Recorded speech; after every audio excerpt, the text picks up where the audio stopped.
Hey kids, you trying to get into Segment City? Well, you really shouldn't, because Segment City is a mature podcast, and listener discretion is advised. I'm just trying to look at... I know I'm in an alleyway. I know how I look, but I got some fireworks for you kids. I got snakes and I got sparklers. That's all I got. Oh, don't give me that.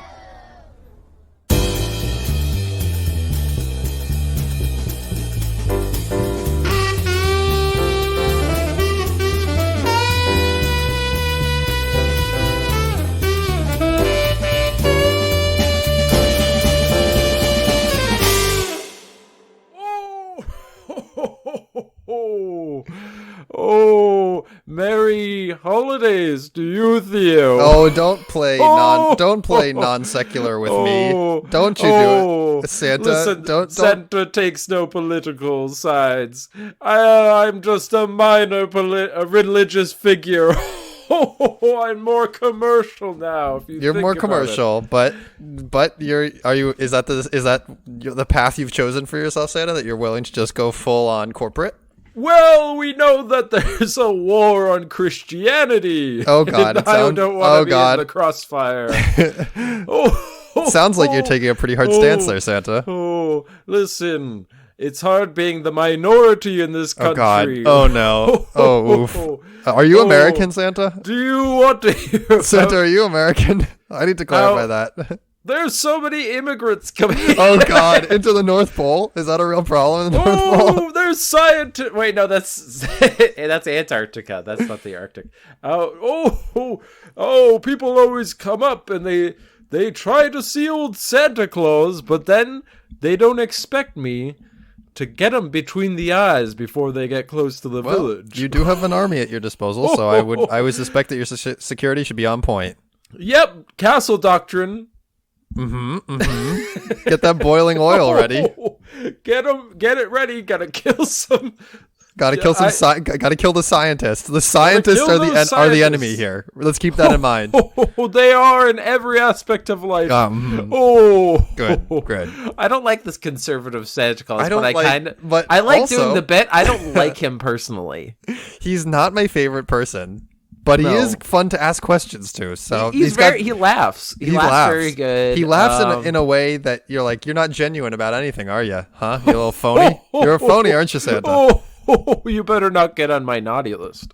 Are you gonna laugh about that? Oh god.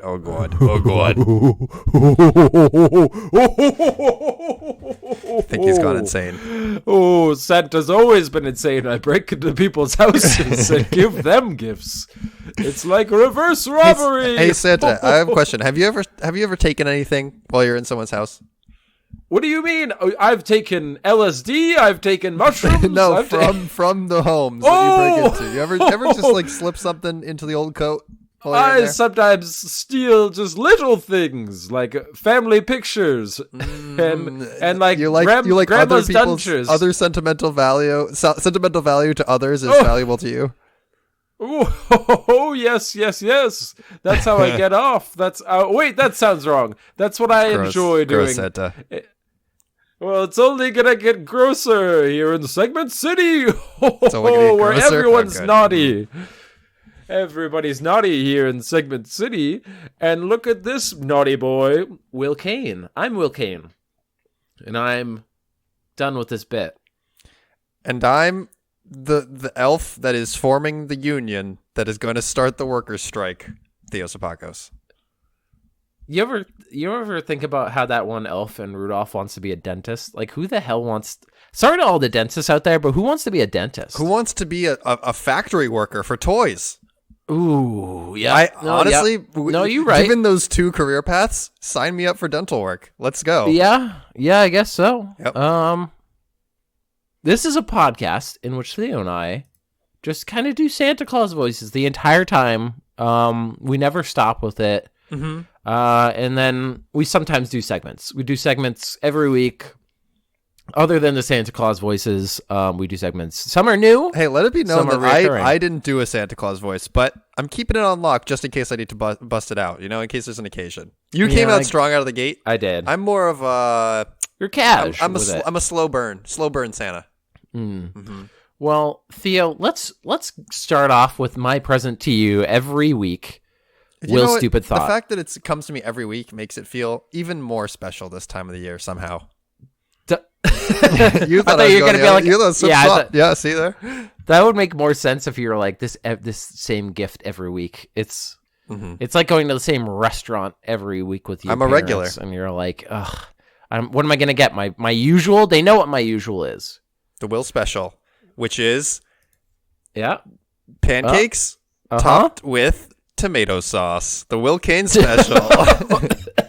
It would absorb it. Absorb it, and then you just take garlic bread and you just sprinkle it on top. Oh, yeah, get some garlic salt in there. Will's Stupid Thought this week is, what's the point of the 12 Days of Christmas song? You know, the on the first day of Christmas. Birds. You ever think about how many birds there are in the first 5? It's first 4 days, 10 birds. 10 birds, first 4 days. Is it just flexing on people? Or is it just what's the point of the song? I think that in olden days, a bird was considered a very good gift. Now, today, in modern times, in modern sensibilities, birds are considered bad gifts. But back in the day, there were different sensibilities.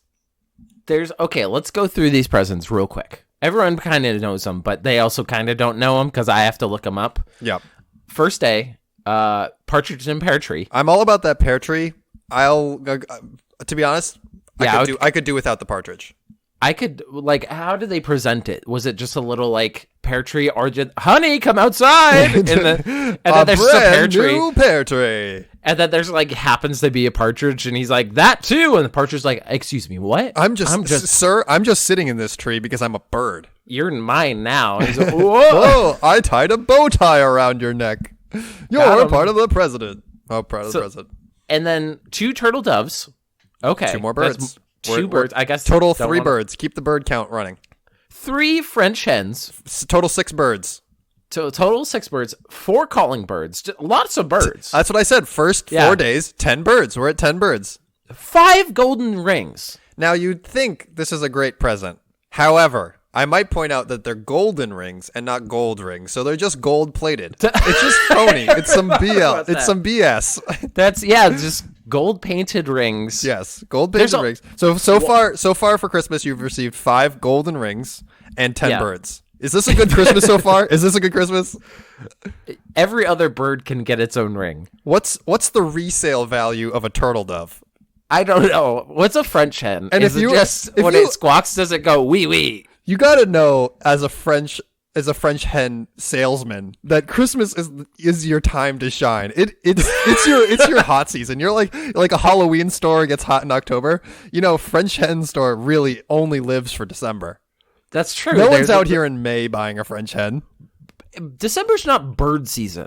It's like if I was to, there aren't birds out. They all leave. We eat them. We eat them in the winter. That's what they're for. So we're bring them inside so they don't leave? We're like, quick, wrap a bow around their neck and give them to people if they're still here, if they haven't had the sense to fly away.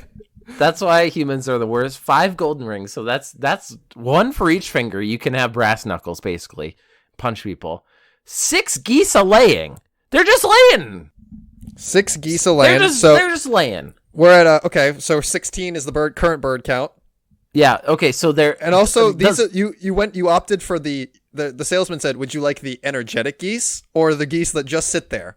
And you said, energetic geese are kind of a lot of work, if I'm honest. So I like that version of geese laying because it could also mean laying eggs. But then you just what are you trying to stick me with more birds? Fuck off. You already gave me 3 French hens. Are those hens not plopping out eggs? What's happening? Those are some laying French hens. A lay-in. 7 swans a swimming. 23 birds. What? 23 birds. Are you also gifting the kiddie pool that they come in? Gerald, is this you saying that you're getting us a pool? No, honey. I've spent so much money on these. Actually, this is my way of asking you to buy a pool. Actually, so that these swans a swimming can swim. They will die without water. So I'm gonna need you to put in an in-ground pool. Now we get into ones that I'm weird about because now we're getting into 8 maids a milking. My main question. Yes. How do you give that? How do you... Okay, How that's does what one I... give that? Darling, I have a present for you. And it's just 8 women dressed up as maids just tied up. It's like, And also, I brought... Keep milking, women! What are they What are they milking? You The haven't... geese, I guess. The geese, the 23 birds that you've given them so far. There's got to be some amount of milk in them. There's, they didn't say, like, cows would have been a good one. That's like an actual thing that, now you're just full up on birds. You got if you had whole gifted thing some of birds. cows, okay, you've got a good start to a farm going here. You got a good start to it. And we get 9 ladies dancing. Maybe they hired these ladies, but that's not like that great. It's like, we got these 9 ladies. I told you I wanted dancing lessons. This is not dancing lessons. This is just other people dancing, and I'm sitting here feeling bad that I can't dance. Margaret, you don't have any friends because you have to take care of all the birds. You know you can't dance since the accident. They took off my fingers. Why should that affect my legs? Oh, Margaret, I shall push you around in your wheelchair that I bought for you. You can daydream about dancing, but it'll never happen. You strap me down to this wheelchair every day. I can walk. All I'm missing is 2 fingers on my left hand. It's not really that bad. Here's 10 lords a leapin'. That's gonna be an expensive gift. Burst into Parliament. Lords, I need you. Lords, your father owes me a life debt from 2 eons past, and I am recalling it in. You shall leap for me. What shall we do for you, sir, to repay this debt? Leap for me! Shall we defend your honor in battle? Shall we gift you with a feast? No! Leap for me! Mock my wife and her terrible legs and leap about. Her legs seem perfectly fine. Shut your mouth. You're just here to leap. Leap from this building. 11 pipers piping. Okay, that's just okay. That's a band. Nice. These are the 12. Like this wasn't on the same day as the dancing and the leaping. Right. So just like that, they danced without music. Right. And then he got dancing, a whole and then he was section. He was 2 days later. He was like, "That was missing something, wasn't it?" Let me get this separately. I'm not going to bring the 9 ladies in. What do I look like? I'm made of money and birds? I don't think so. What am I made of? Life debts for lords? No, I only had the one. 12 drummers drumming is the last one. So okay, that's marching a big parade comes in, right? And then they go through all of them. So maybe he gets the same stuff from the day before, just a house full of birds and people dancing and leaping. And Margaret's just like, hey, please, help me, no. help me. And then he's like, so all these birds, I'm going and never coming back because this house is a madhouse now. And then he gets a new wife, and then she learns to walk again because the birds carry her away into the sunset. What a life. It's like the gift giver was really stuck on this track of birds, and then about 7 days in realized that birds were a terrible gift and got things that still didn't really make much sense, but at least weren't birds.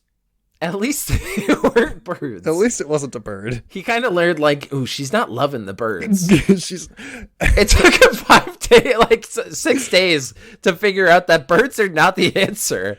There was only one day that I really would want to receive, and that was the 5 golden rings. Yeah, 5 gold. I would love to see some Lords of Leapin' personally. I think that would be fun. Just hop, hop. That'd be fun. But you know what else would be fun? Your next segment. This one is a fun one. Is it? So I have $1 million butt question for you, and it's Christmas themed. Okay. So my question to you is: you get $1 million every year. Okay. But on Christmas each year, Santa sends one of his elves to try to murder you. Okay. If you are successfully murdered, you will wake up unharmed from the murder as an elf, and you must live the rest of your life as an elf.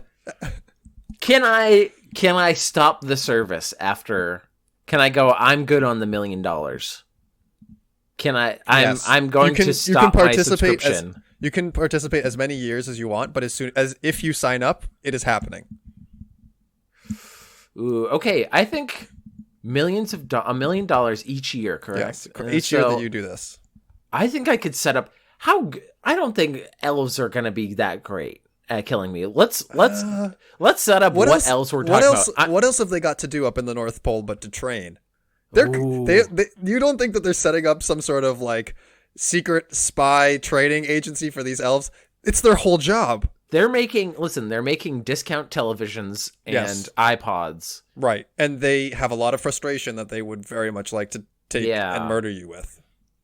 I'm just now imagining the like training montage of the one. It's like, you see Jerry? He's a fucking beast. And it's just Jerry, and he's doing that like 3-gun thing with like going through a whole like thing, getting a shotgun out. A super jacked elf. Yeah, he's like, I'm ready to fucking kill him. I'm ready to go. I'm gonna kill this dude. And I'm just like, but I think I could hire security for a decent amount of that time.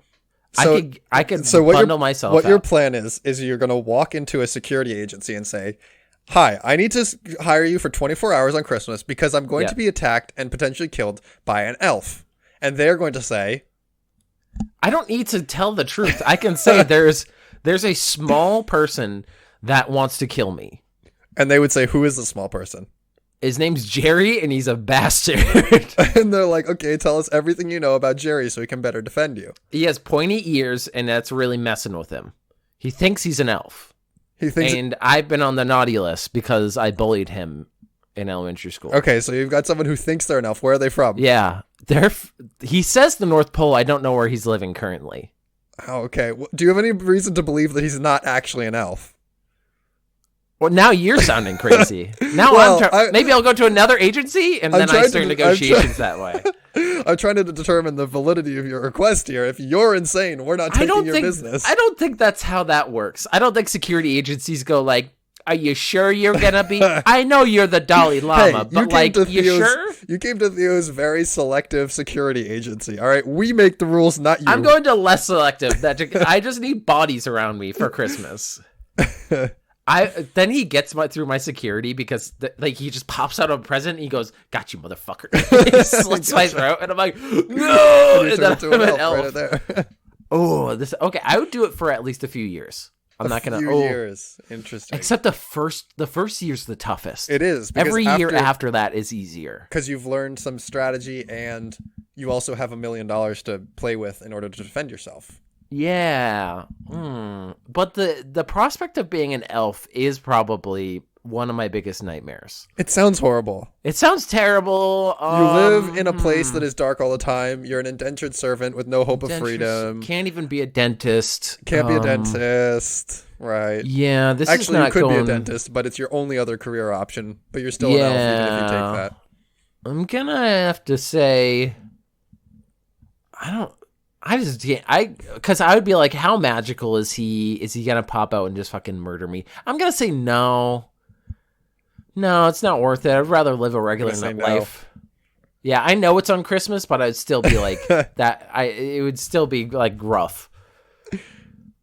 You'd probably also develop some healthy PTSD and never be able to enjoy Christmas again afterwards. Oh, absolutely. It would ruin Christmas. Absolutely. Yeah. I mean, I got it. I'm good. He's good. He's good. The offer is not being taken, even with the security.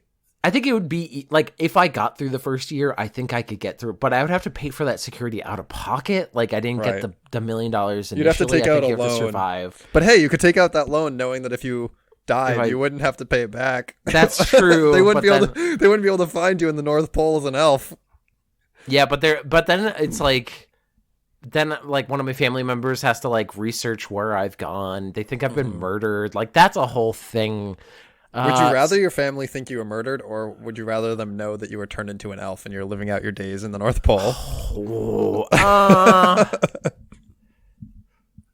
If I sent them they get postcards from me, and it's just me like with a strained smile, like I'm okay. It says on the sign that I'm holding up, and then you can see like the glint of a barrel of a gun, just outside of the frame. Everything's fine. Everything's fine. I'm good here. No, I don't think I would take it. Would you? I think you're rational. I think the prospect of knowing someone was out there trying to get me would just be too terrifying, even if it was an elf. If I had to kill an elf, I would be a little bit more on board, I'm going to say. Like if it was $1 million, but you had to spend Christmas hunting an elf, hunting and killing an elf. I would be a little bit more.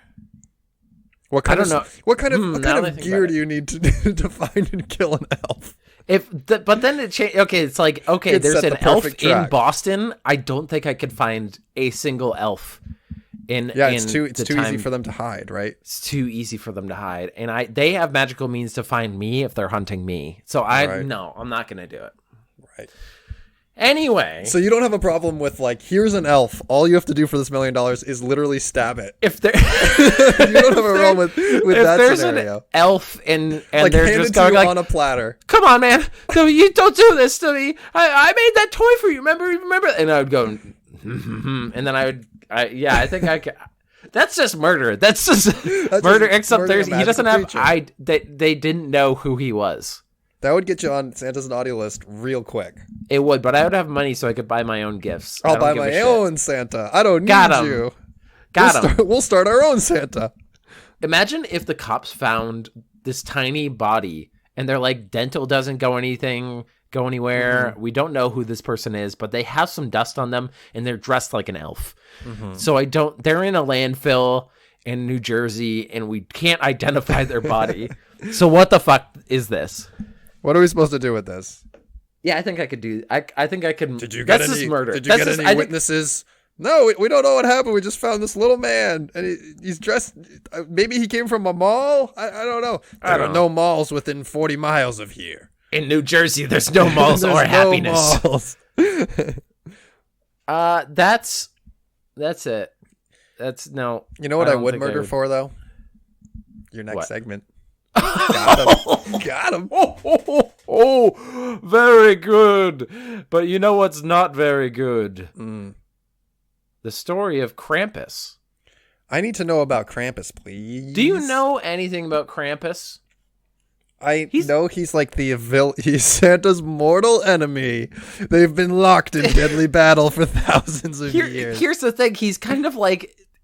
He's like a party member in D&D that is chaotic evil, yes. But Santa is just like, we'll carry him along too. Like he'll be here too. I think they work together. It's weird. So this is Wikipedia historian. I'm going to take what's on Wikipedia. I'm going to tell you what Wikipedia's got on Krampus. Here's a spoiler. Not all that much. Mm-hmm.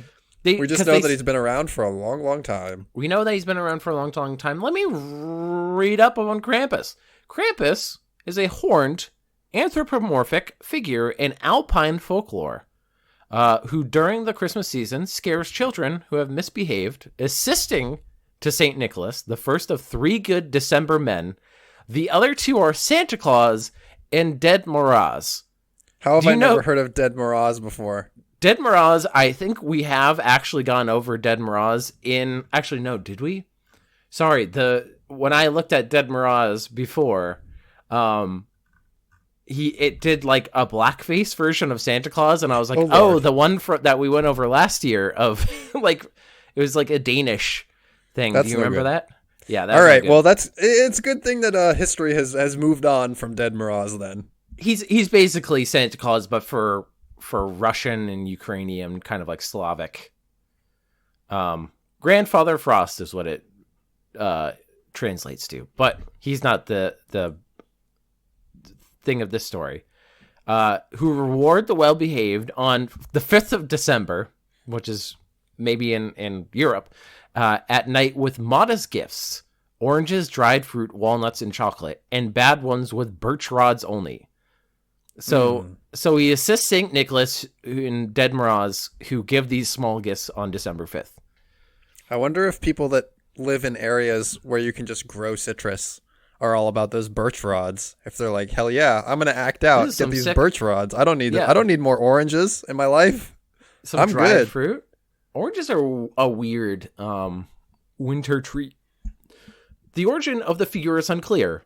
Some folklorists and anthropologists have postulated that as having a pre-Christian origins.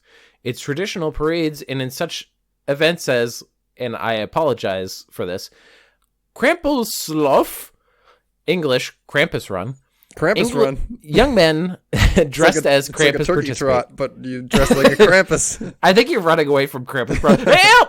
It's the running of the Krampus. Goat man. Everybody run away. Help! Such events occur annually in most Alpine towns. Krampus is featured on a holiday gift cards called Krampuskarten. Krampuskarten. He only came up in popular culture recently with the movie Krampus. Like, that's what they say in the Wikipedia article. It's like, yeah, people didn't really care until like 2013 when that one movie came out. And now people are interested in him. So the origins of Krampus. The history of the Krampus figure has been theorized as stretching back to pre-Christian Alpine traditions, as I just said. In a brief article discussing the figure published in 1958, Maurice Bruce wrote, "There seems to be little doubt as to his true identity, for in no other form is the full regalia of the horned god of the witches so well preserved. The birch, apart from its phallic significance..." Listen, in history, everything is phallic Maurice, please. May have a connection with the initiation rites of certain witch covens. Rites which have entailed binding and scourging of a form of mock death. The chains could have been introduced in a Christian attempt to bind the devil, but again, that would be a remnant of pagan initiation rites. So he's saying the birch thing is a penis, and a lot of this might have connections to witch covens and in pagan stuff. And then Christians were like, chain him up, I guess.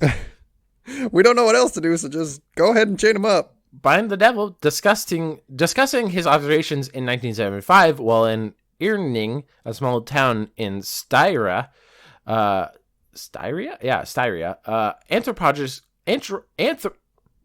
can't believe myself.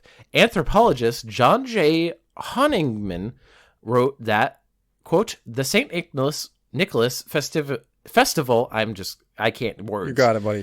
We are describing incorporates cultural elements widely distributed in Europe, in some cases going back to pre-Christian times. Nicholas himself became popular in Germany around the 11th century.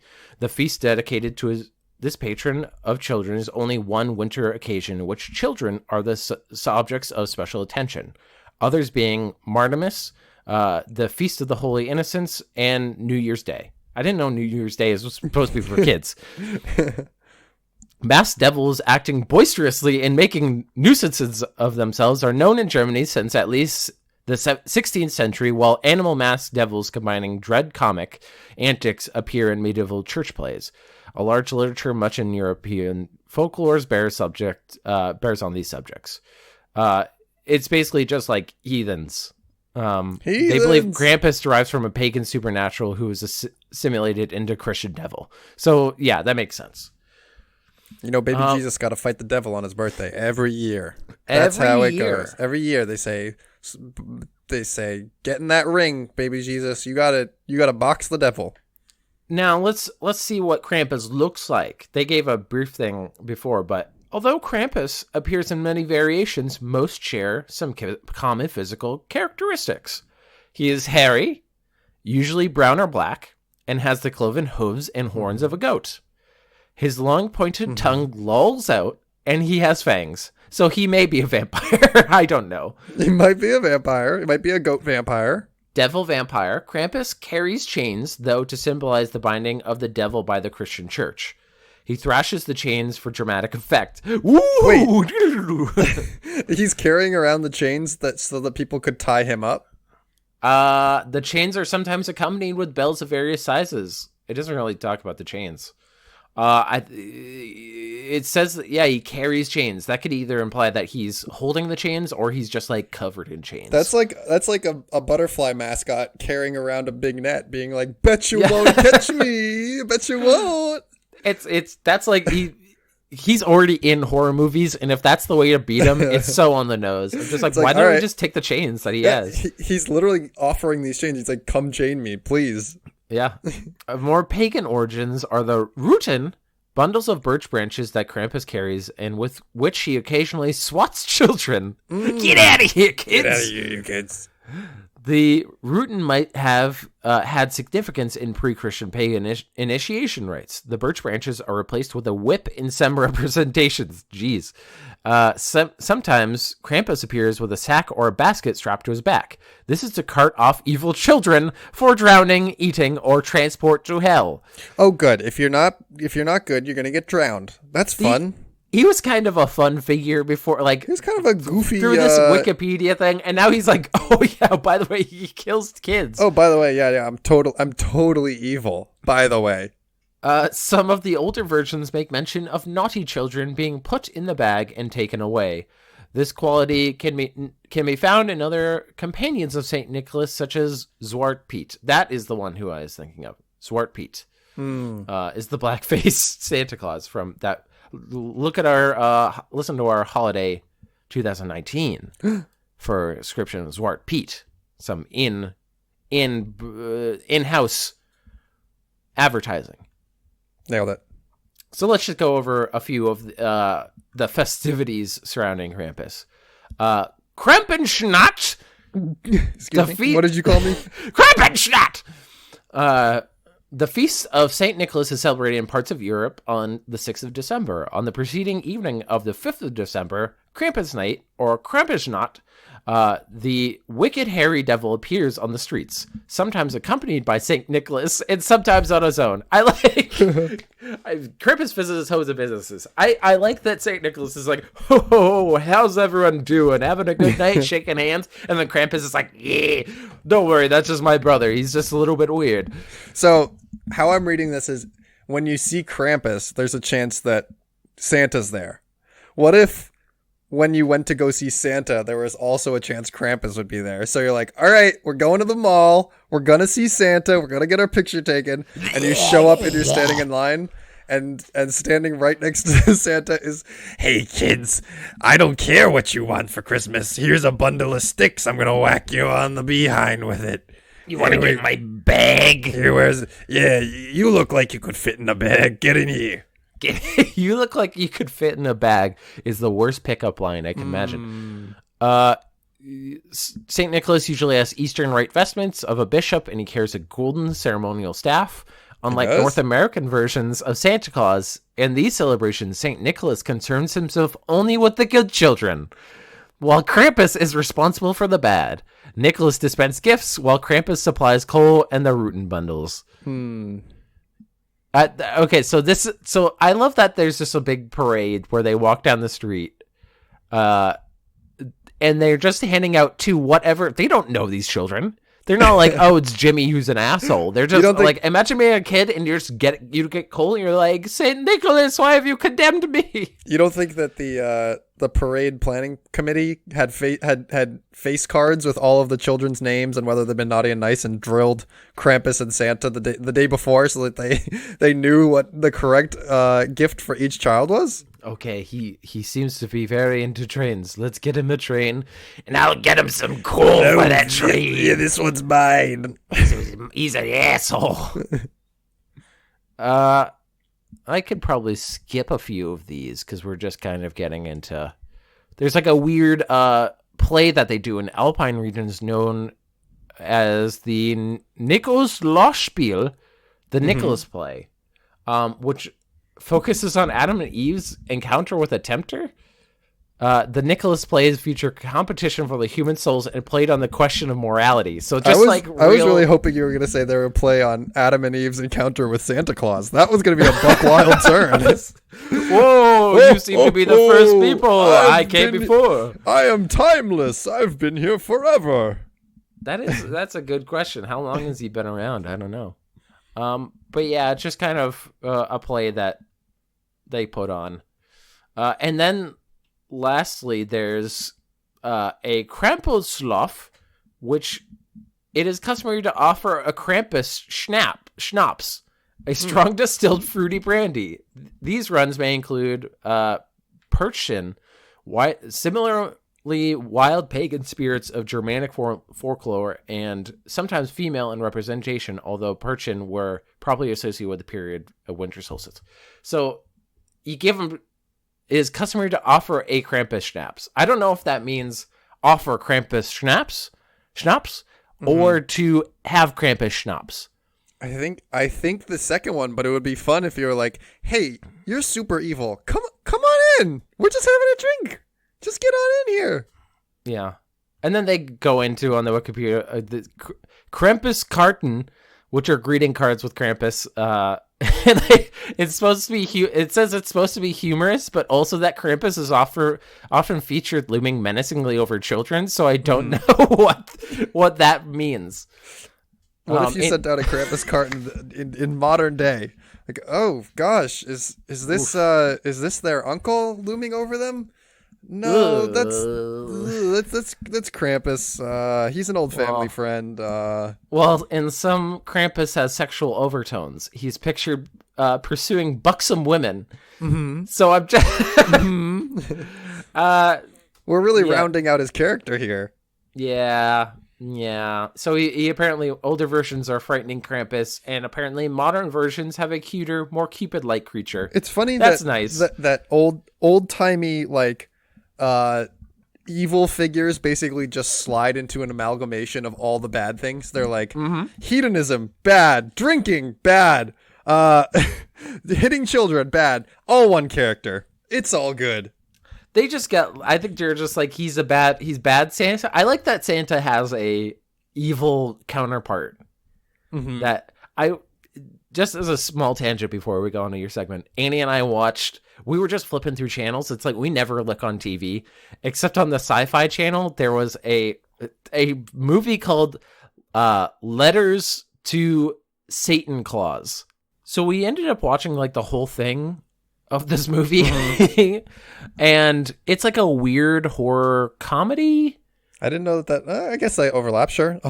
Yeah, there's horror comedies. There's a lot of horror comedies, but it's like, it's supposed to be like a Hallmark movie, but like an anti-Hallmark movie where there's a girl named Holly Frost, and she used to be Holly like Christmas or something like that, and she goes back to her hometown because she has to do a report. Right. She's a reporter, but then she remembers back to the time that she sent a letter to Satan instead of Santa because she didn't know how to spell. And Satan, and she's like, "I get rid of my parents," and then Satan murdered her parents. Oh my god.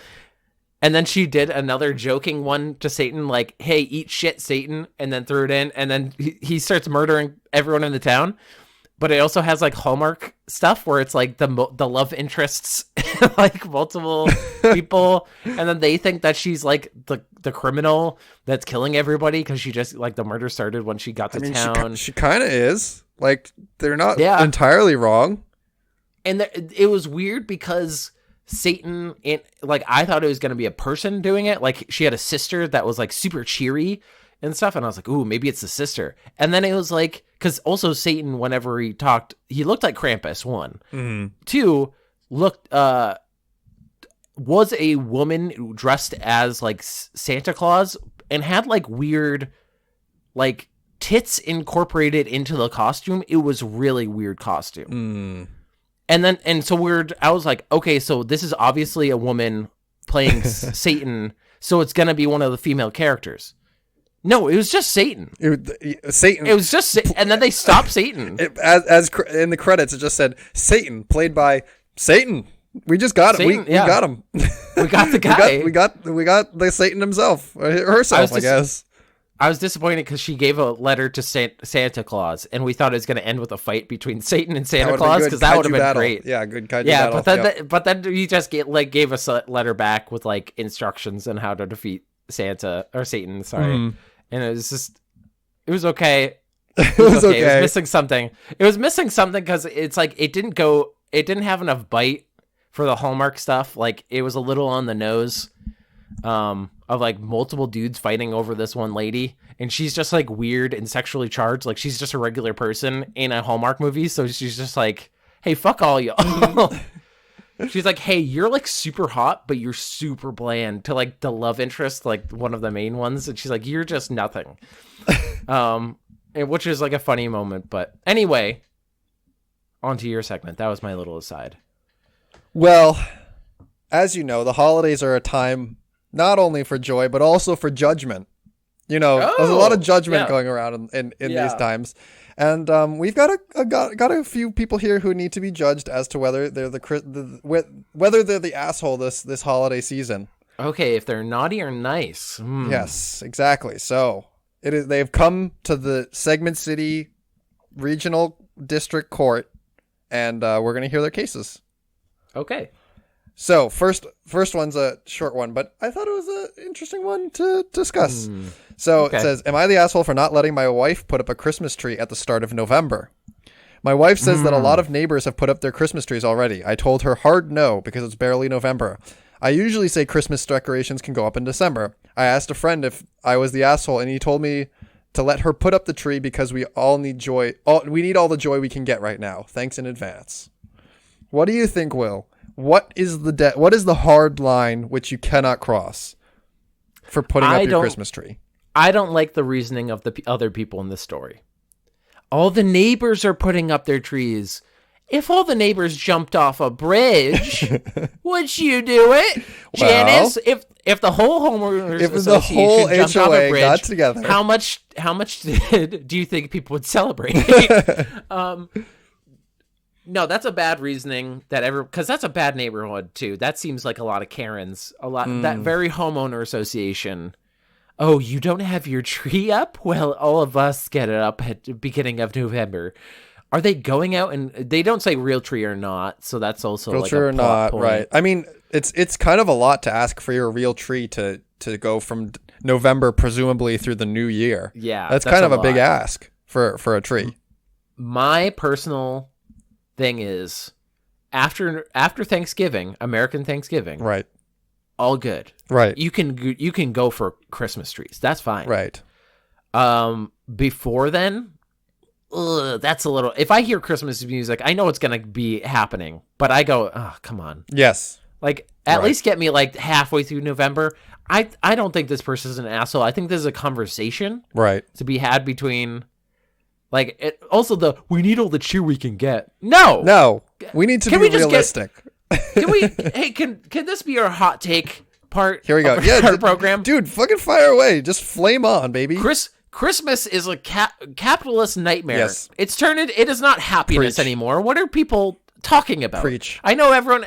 Christmas doesn't get better as you get older.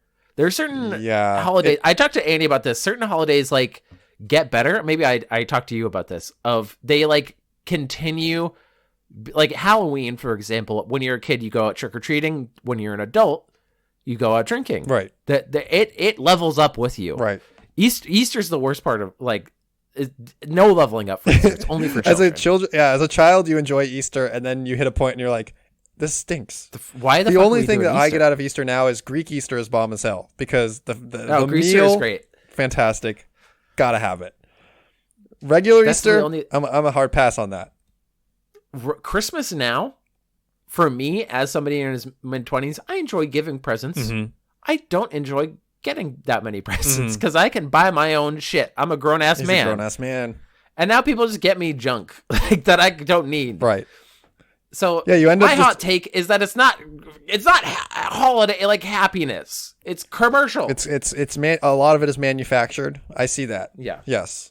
I agree in it. I think there's something lost in trying to recreate the same tradition over and over and over every single year. And some people are all about Christmas and want to hit that Christmas music like first thing in November, all about the decorations. And I'm like, I good. Enjoy it.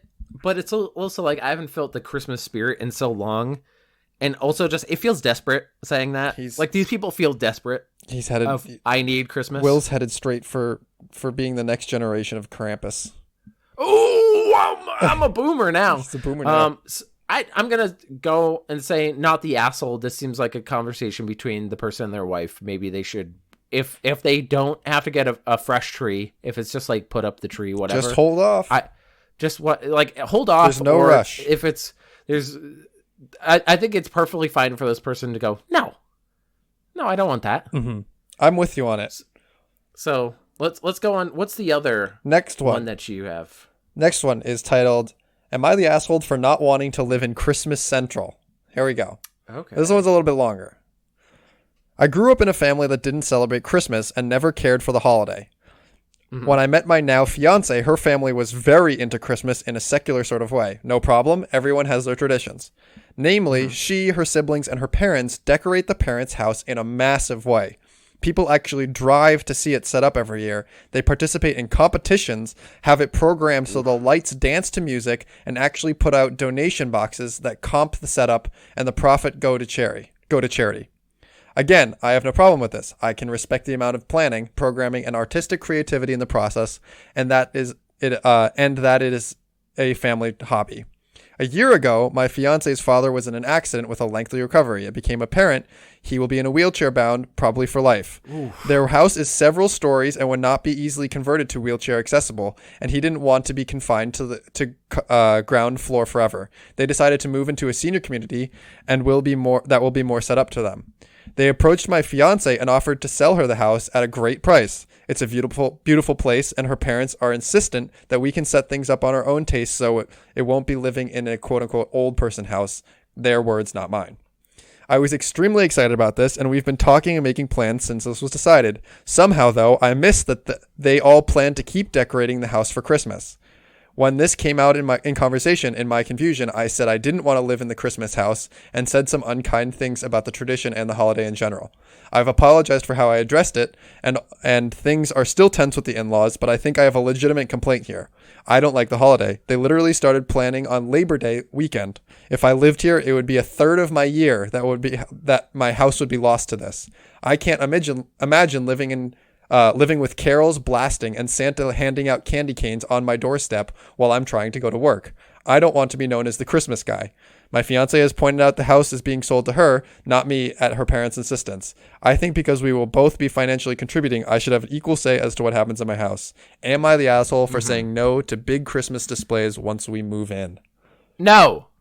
Next. No. I think he was a dick for like bringing up that he doesn't like Christmas to their face, but then he apologized to about it. I think that's the right thing to do. I think the fiance is being very defensive and weird about it. If I was him, I would go, if you want to do this, that is for you to do. I will not be helping. Right. Well, yeah, but his complaint here is that even if he isn't participating, his house is still going to be covered. It's the place where he lives. And he doesn't really like Christmas that much. There are certain allotments that you have to have for a significant other. You got to let them do their crazy shit. That's just kind of like you got to live with it. If it's also a question of if you were in a different house, would she do the same thing? Or is it only because there's something about being attached to the house, right? Or like that people will come, like they said that people would drive to see it. Yeah. I don't think it's that big of a leap to go like, hey, my parents did or my in-laws did that. That's not our thing. Like if you buy a house of somebody who famously did lights up, I don't think you're the new homeowner. Where's the lights? It was funny. That's not how it worked. When I was a kid, we lived, there was a neighborhood. There's actually a specific house that was known as like the incredible Halloween house, a beautiful, gorgeous, huge house. And every year they did like a different theme and probably spent thousands, if not tens of thousands of dollars decorating the house every Halloween. And it was like a big deal. Mm-hmm. And they sold the house and the new owners continued the tradition. Like they got the memo that they were the Halloween house and kept it going. And everyone was like, yay, Halloween house lives on. I think you're right that the new owners could have been like, this isn't our thing. We're new here. Sorry. Yeah. And that could have been it. But it was fun that they continued it.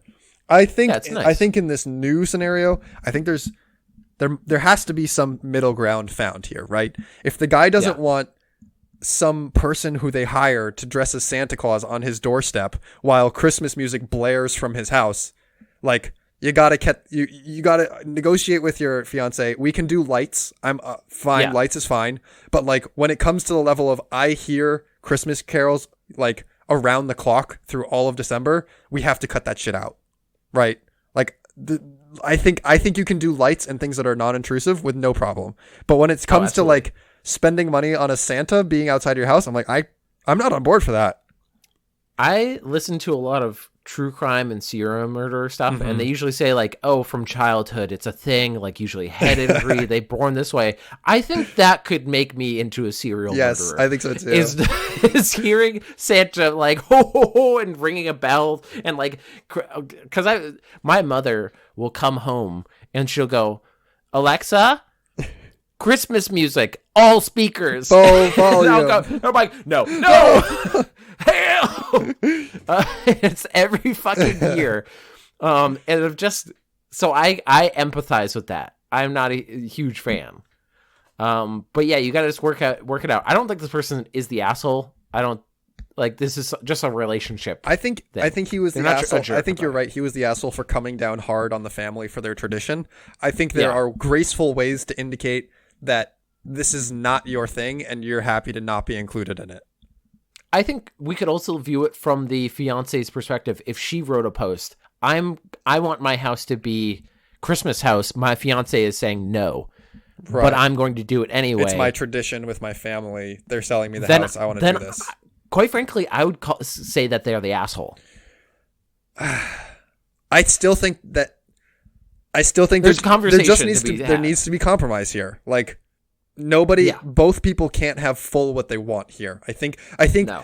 You're right that you have to let your partner have their like bit of crazy and go wild with it, but there is a line. There's a line, right? And starting at Labor Day, that's fucking wild. That's wild. The guy's like a third of the year is lost to this. Like, yeah, that sucks.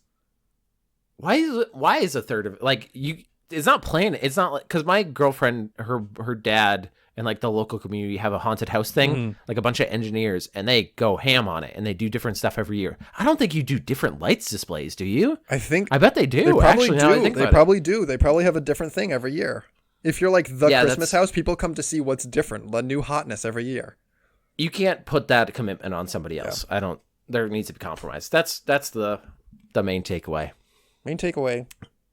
That's it. Now, from naughty or nice to decidedly very naughty. Oh, God. We come to our last segment, Amazon Erotica. I just knew this was coming. I was just waiting with bated breath the whole time. Oh, yeah, baby. So now this is Amazon Erotica, where I read summaries of erotic novels on Amazon. And we laugh at them, basically. This is becoming a Christmas tradition. I think you may have done it last year, and I can't wait. We did it last year. I can't wait for this year's edition. I hope I don't read the same one that I read last year, because one of them like sounded kind of familiar, but I don't care because it was funny. Listen, I'm not going to call you out on it because I'm sure as shit I don't remember it. You don't remember the last episode we did.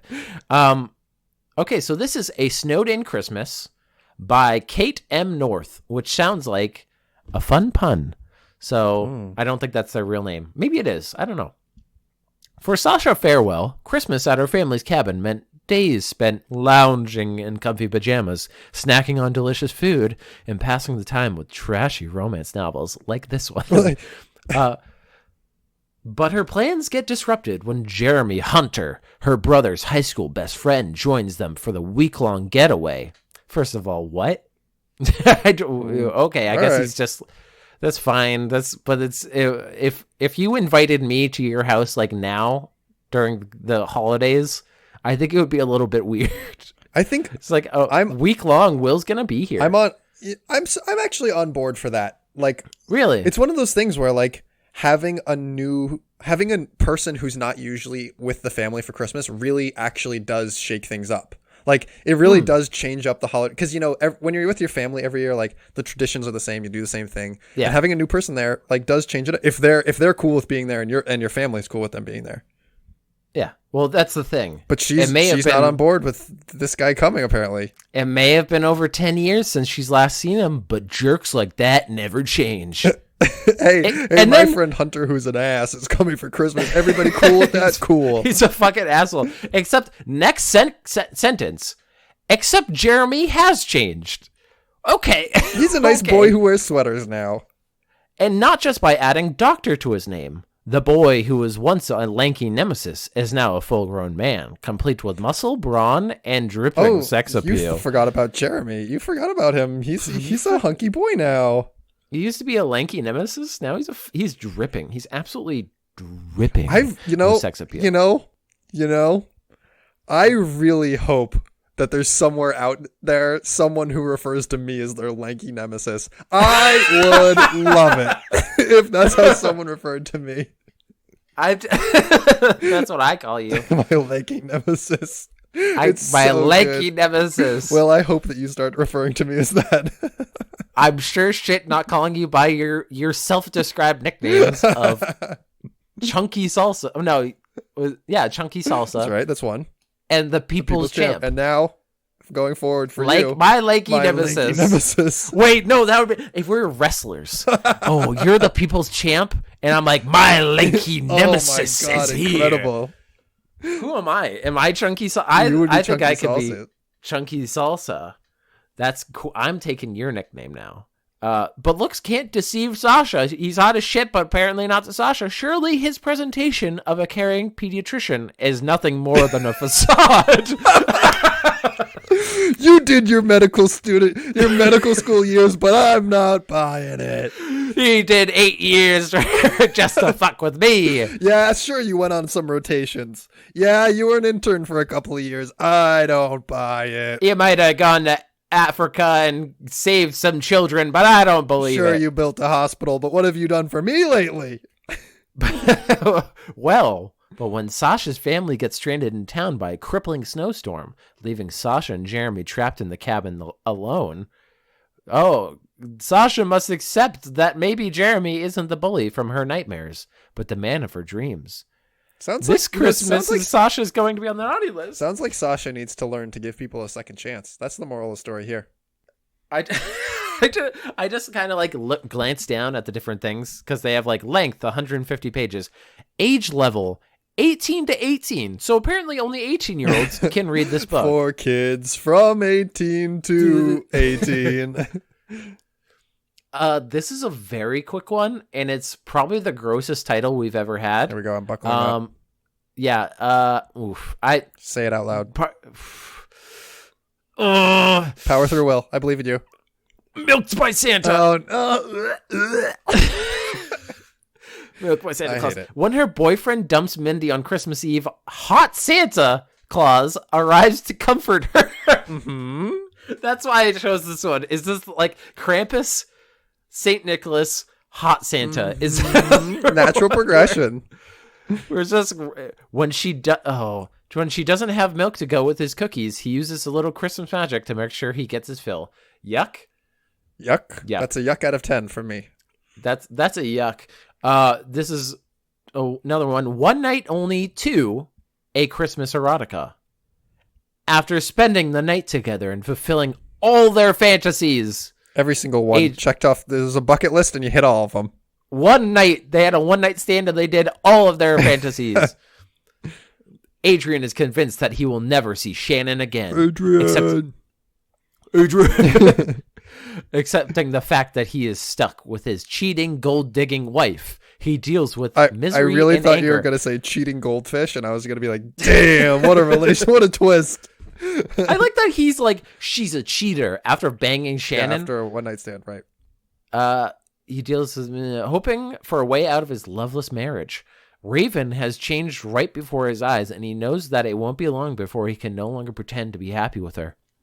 Shannon is on the other side of the world, trying to deal with the aftermath of what her and Adrian have done. What does that mean? What do you mean? Is he Thanos? Like, what happened? There's so much aftermath. There's so many consequences. He nuked the city. I can't believe that Adrian did this. He killed all those kids. After that one night stand, my favorite pizza place closed. I'm having a really hard time dealing with it. He really shook my world. Yeah. Not knowing if she will get the answer that she's looking for from him, she takes a leap of faith and reaches out to him. When they see each other again and the sparks continue to fly, Shannon tries hard to keep her guard up against Adrian's defenses.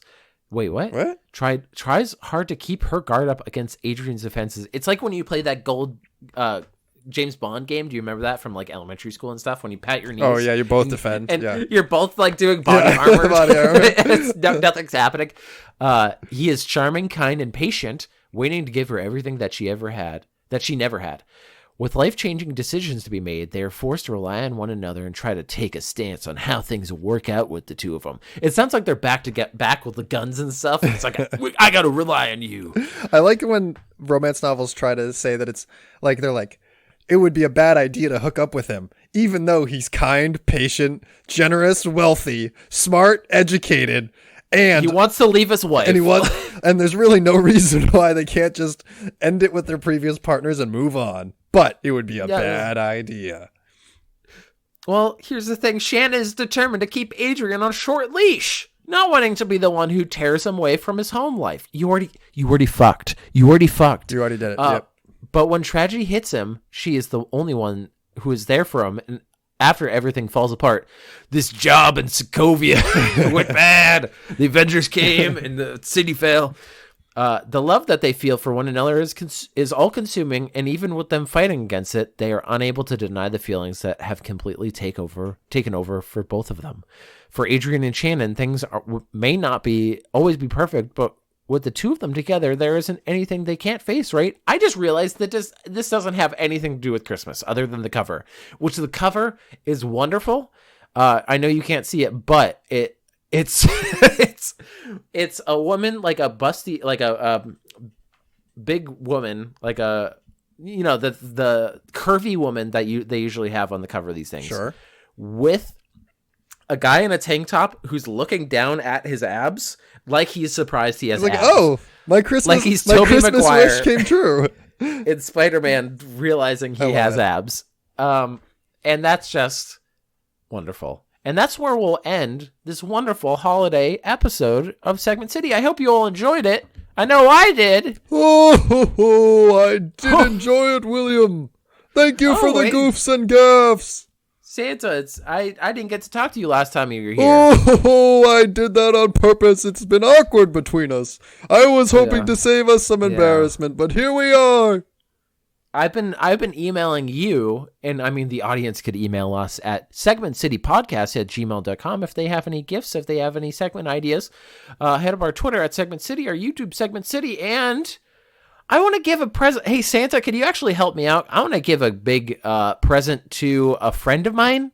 Who's Rachel Robinson? You want to give one to Rachel? Oh, yeah. She's been good. I think. I don't know. I've got a lot going on. You're fucking Santa. I've got a lot going on. It's a busy time of year, William. This is why we aren't on talking terms, because I think you're an idiot, Santa. You know what? That's pretty rude, but Rachel did do the intro music for this podcast, didn't she? Mm-hmm. And she's wonderful, so thank you, Rachel. And thank you all. Santa, it's me, other Santa. Oh, God, I've got to... You there bastard. can only be one, can't there? There can only be one. My lanky nemesis. my rotund nemesis. I shall kill you now. Whoa!